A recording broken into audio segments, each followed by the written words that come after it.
नमस्कार. भारतात घर किंवा जमीन विकत घेण्याचा विचार करताय? मग जरा थांबा, कारण हा व्यवहार फक्त पैसे देण्याघेण्यापुरता मर्यादित नाहीये. यामागे एक अशी जबरदस्त गुंतागुंतीची सिस्टीम आहे, जी सध्या एका मोठ्या परीक्षेला सामोरी जात आहे. आज आपण भारतातील जमिनीच्या नोंदींच्या याच चक्रव्यूहात खोलवर शिरणार आहोत. आता एक साधा पण तितकाच महत्त्वाचा प्रश्न. भारतात आपण एखादी प्रॉपर्टी विकत घेतो तेव्हा तिच्या मालकीची 100% गॅरंटी मिळते का? ह्याचं उत्तर कदाचित तुम्हाला आश्चर्यचकित करू शकतं. आणि याच प्रश्नाभोवती आपलं आजचं सगळं विश्लेषण फिरणार आहे.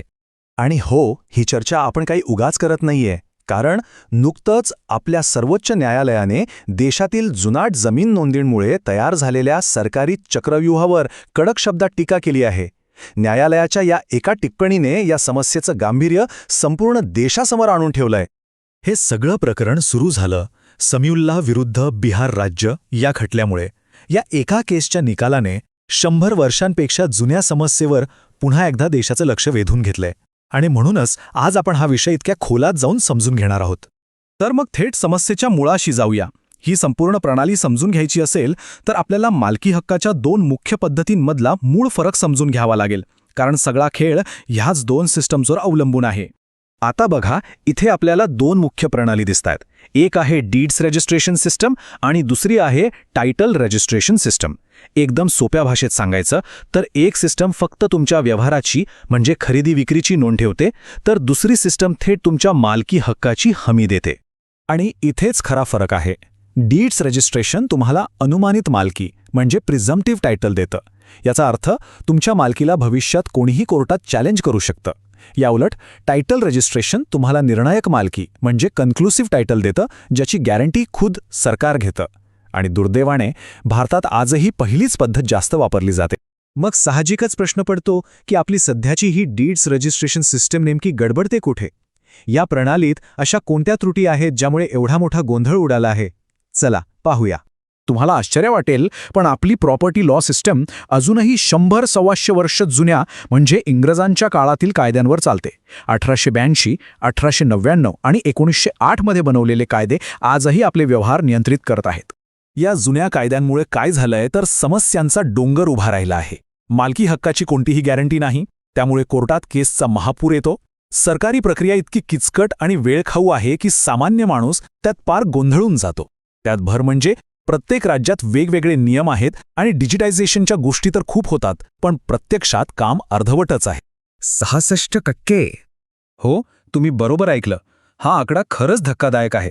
भारतातल्या सगळ्या दिवाणी केसेसपैकी तब्बल 66% केसेस फक्त आणि फक्त मालमत्तेच्या वादांशी संबंधित आहेत. जरा विचार करा, या एका सदोष प्रणालीमुळे आपल्या न्यायव्यवस्थेवर आणि समाजावर किती प्रचंड ताण येत असेल.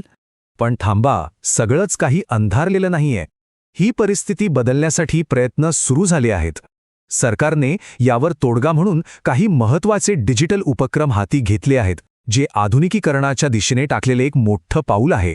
यातला सगळ्यात महत्त्वाचा प्रोग्राम आहे DILRMP, म्हणजेच digital India land records modernisation programme. याचा उद्देश एकदम स्पष्ट आहे. जुनी, कागदी आणि गोंधळाची पद्धत मोडून काढायची आणि त्या जागी एक डिजिटल, पारदर्शक आणि निर्णायक प्रणाली आणायची. आणि या प्रोग्रामखाली काही खरंच खूप इंटरेस्टिंग गोष्टी होत आहेत. जसं की प्रत्येक जमिनीच्या तुकड्याला एक युनिक 14 अंकी नंबर देणं, ज्याला भू आधार म्हटलं जातंय. ऑनलाईन नोंदणीसाठी NGDRS नावाची एक नवीन सिस्टीम आणली आहे.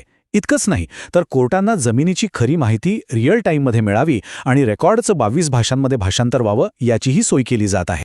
आता आपण येतोय या विश्लेषणाच्या सगळ्यात महत्त्वाच्या भागाकडे, कारण सर्वोच्च न्यायालयाने फक्त बोर्ड दाखवून समस्या सांगितलेली नाहीये, तर त्यावर एक ठोस आणि दूरगामी उपाययोजनांचा संपूर्ण आराखडाच सादर केला आहे.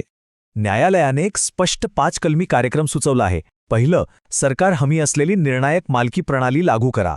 दुसरं, ते जुने इंग्रजकालीन कायदे बदला आणि आधुनिक करा. तिसरं, नोंदणी, फेरफार आणि सर्वेक्षण या सगळ्या नोंदी एकमेकांशी रिअल टाईममध्ये सिंक करा. चौथं, या सगळ्यावर लक्ष ठेवण्यासाठी एक स्वतंत्र नियामक संस्था बनवा. आणि 5वं, जे खूप महत्त्वाचं आहे, ते म्हणजे या प्रणालीला सुरक्षित आणि पारदर्शक बनवण्यासाठी ब्लॉकचेनसारख्या आधुनिक तंत्रज्ञानाचा वापर करा. पण हे ब्लॉकचेन म्हणजे नेमकं काय?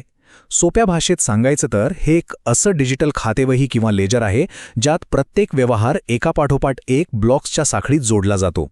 ही साखळी इतकी मजबूत आणि सुरक्षित असते की एकदा केलेली नोंद कोणीही बदलू शकत नाही किंवा त्यात छेडछाड करणं जवळजवळ अशक्य असतं.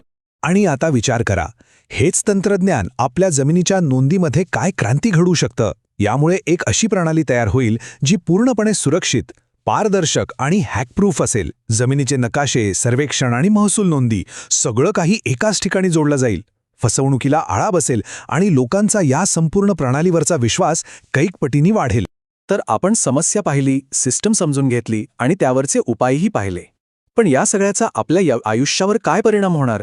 या सुधारणा खरोखरच इतक्या महत्त्वाच्या का आहेत? खरं तर या सुधारणांचे परिणाम खूप मोठे आणि सकारात्मक असतील. लाखो लोकांचे मालमत्ता हक्क सुरक्षित होतील, कोर्ट कचेऱ्या कमी होतील, देशाच्या आर्थिक विकासाला एक नवी गती मिळेल, शहरांचं नियोजन करणं सोपं होईल आणि सगळ्यात महत्त्वाचं म्हणजे मालमत्ता खरेदी विक्रीवरचा लोकांचा जो विश्वास उडाला आहे तो पुन्हा एकदा तयार होईल.